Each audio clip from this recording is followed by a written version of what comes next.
Guys देखो मेरे बड़ों माँ पीठे बना रही है। मेरी मम्मी एक बार ट्राई कर रही है। देखो ये मेरी दीदा है। देखो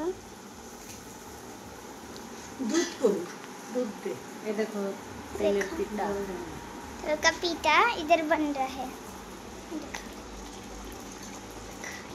अरे जे कुली पिठा रे किसर पिठा पाटी शफ्ता नारियल का पेस्ट है।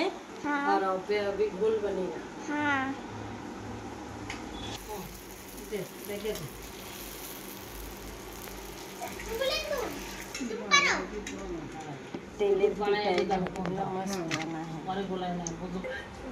दूध का घोल, इसमें भी आटा मिक्स होगा। ये देखो ये है आटा और ये दूध ये अमूल दूध है।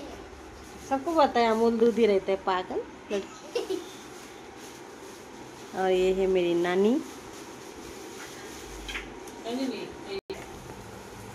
हर बार उसका झोल मेरे सामने खाई था। कोई पास इसका ना ये मनुष्य उसदा में এই যে অনেক খাই ওই রূপুর দিদির সাথে। तो पाटी शफ्टा के लिए तेल गरम हो रहा है। आज कमाई दिसी एकदम ही कमान, उतने बेशी कमबे ना। हयनी मने और एकटू बड़ करा लागबे। बहुत छोटा हो गया बच्चा, बड़ा बच्चे का पाटी शिफ्टा पिठा की बोलो एक चामच भरे देबा।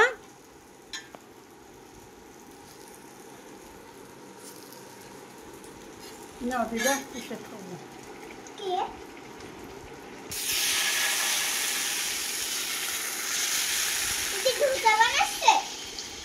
पाटी शफ्टा पिठे की হয় বানানো পরে খাওয়া নেই কি দেখা যায়।